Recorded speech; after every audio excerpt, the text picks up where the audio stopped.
utabaki na mimi hapa. Haya, katika nafasi anajaribu kuingia ndani ya box. Maxi anakataliwa ndani. Zouzoua!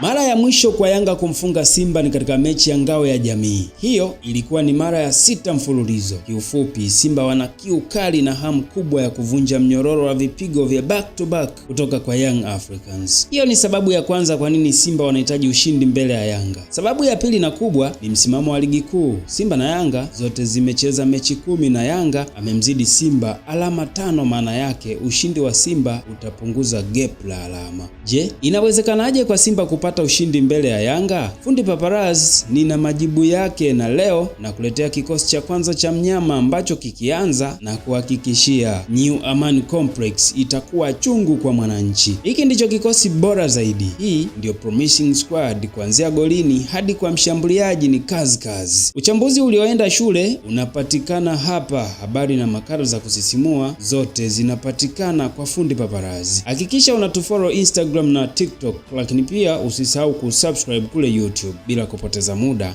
acha tuanze. Kocha Steve Barker ni muumini wa 4-2-3-1. Huu ndio mfumo ambao hata umuamshe usingizini kamwe hawezi sahau jinsi anavyoweza kupata matokeo. Mfumo huu ndio utakuwa ufunguo wa kupata matokeo chanya pale New Amaan. Kwa nini 4-2-3-1? Ukitazama mtawanyiko wa wachezaji katika mfumo huu utabaini kuwa kuna uwiano sawa wa kinamba katika kanda zote 3 za uwanja, kiwima na kiulalo. Tazama kwenye wide zones kuna wachezaji 4, huku right na left central midfielders walio kwenye half spaces wana access ya haraka kuyafikia maeneo ya pembeni mwa uwanja. Tazama ukanda wa kati, una almost wachezaji 7. Ukitaka kucontrol mechi basi hakikisha una total control ya central zone. Mfumo huu utawapa Simba uwezo wa kulishambulia eneo la kati, lakini pia kujilinda kwa kuwafanya Yanga washindwe kupitia katikati. Je, ni nani wa kuanza katika eneo gani? Twende pamoja.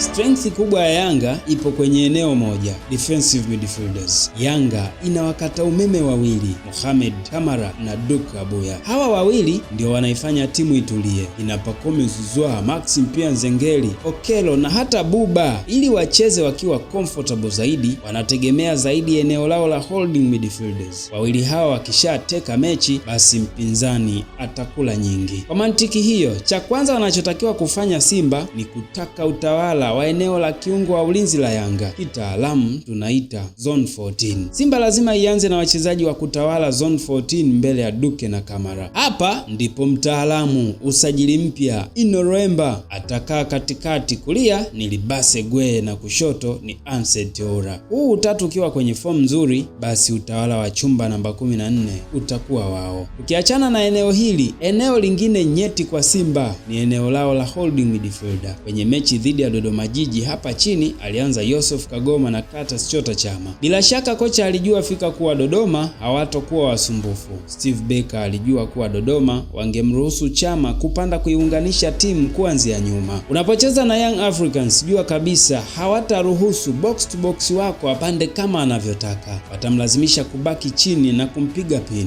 Maana yake, ili Simba iwe salama, basi inatakiwa kuanza na watu wa kazi katika dimba la chini. Yusuf Kagoma na Arasine Kante ni machaguo mazuri ya kwanza hapa. Kwenye eneo la ushambuliaji, wote tunajua kuwa Simba bado haijawa na deadly striker. Wote waliopo ni wa viwango vya wastani, hivyo Selemani Mwalimu anaweza anzia hapa. Kwenye eneo la backline nako hakuna upana mkubwa. Kulia Kapombe, kushoto ni Kibabage na katikati kulia ni Derok na kushoto ni Tore. Mwisho kabisa ni Tanja kama golikipa. Kwenye mechi nyingi zilizopita Simba walikuwa wanacheza vizuri, tena walikuwa wakipata nafasi nyingi za wazi za kubadili matokeo, lakini walishindwa kufanya hivyo. Mechi hii ili washinde, basi hawana budi kuzitumia vizuri nafasi watakazotengeneza. Otherwise, story ya Simba kufungwa na Yanga itakuwa sugu. Kutoka kwa Fundi Paparazzi, hiki ndicho kikosi bora zaidi cha Simba. Niambie, kwa upande wako ungeanzaje? Hakikisha unatufollow kwenye mitandao yetu ya kijamii, Instagram, YouTube na TikTok, na hadi wakati mwingine, kwa heri.